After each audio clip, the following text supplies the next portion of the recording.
तो मैंने बोला पहले ही, एक कलाकार के लिए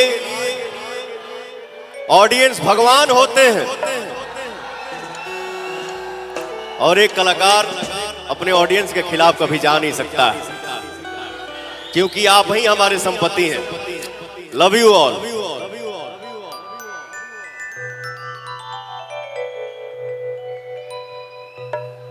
हर कली गुलाब नहीं होती, हर कली गुलाब नहीं होती, जो प्यालों में छलकती है वो शराब नहीं होती। झूठी उम्मीद पर ताजमहल बनाने वाले हर महबूबा मुमताज नहीं होती। थैंक यू भैया। ये गाना मैंने बहुत साल पहले गाया था, लेकिन जब भी मंच पे गुनगुनाता हूं तो लगता है कि ये गाना आज ही रिलीज हुआ है, क्योंकि इस गाने के साथ आप सभी का एक लगाव है, दुलार है, प्यार है, आप सभी का साथ। हर सनहिया लगावल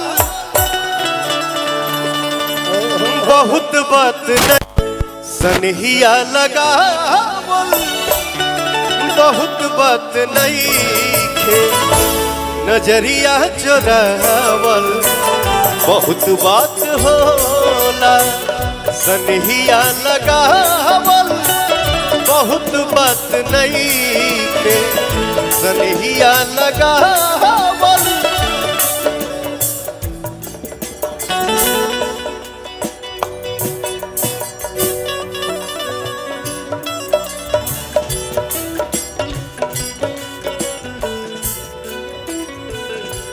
होता ना, हम लंबा नहीं की, मेरी हाइट क्या मीडियम है ना, ओके है, सो है। तो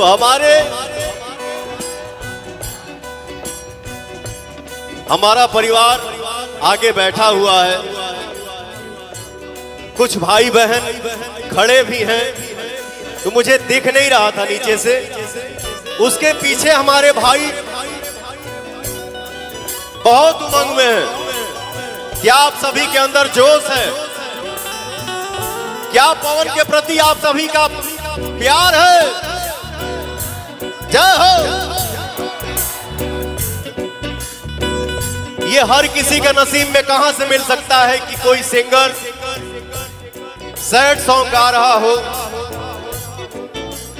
और आप सभी झूम रहे हैं, क्या बात है। सनहिया लगावल बहुत बात नहीं खे, अरे पीछावा चकावा चकैया खेला तरह सका रे भाई हमार। ओहो ओहो जिया, अरे गोल गोल चकवा चकैया घूम रहे हैं सब भाई हमारे, क्या बात है। हर सनहिया लगावल बहुत बात नहीं खे, नजरिया चुरावल बहुत बात होला। सनहिया लगावल बहुत बात नहीं खे, नजरिया चुरावल बहुत बात होला। क्या बात है।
जमाना।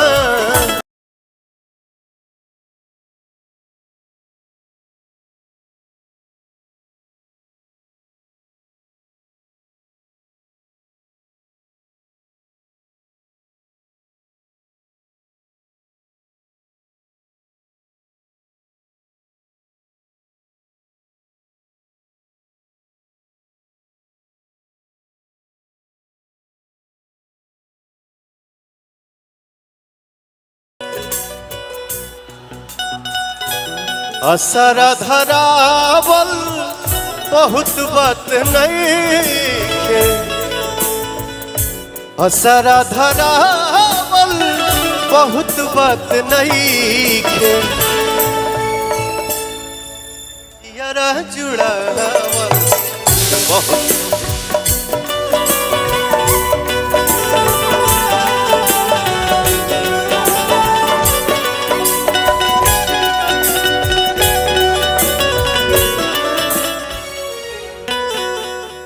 बहुत पहले हमने एक लाइन गाया था भैया,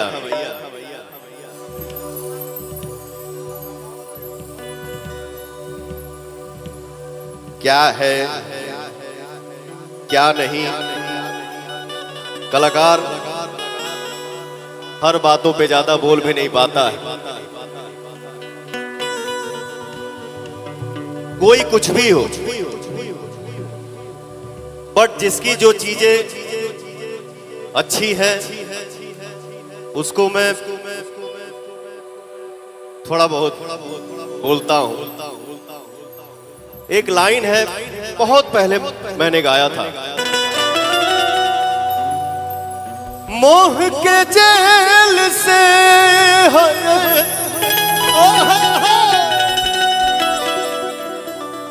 मोह के जेल से आदमी के रिहाई होला। मोह के जेल से आदमी के रिहाई होला। दर्द जब हद से बढ़ेला ता दवाई होला। दर्द जब हद से बढ़ेला ता दवाई होला। आगे का लाइन एक और गाना मैंने गाया था,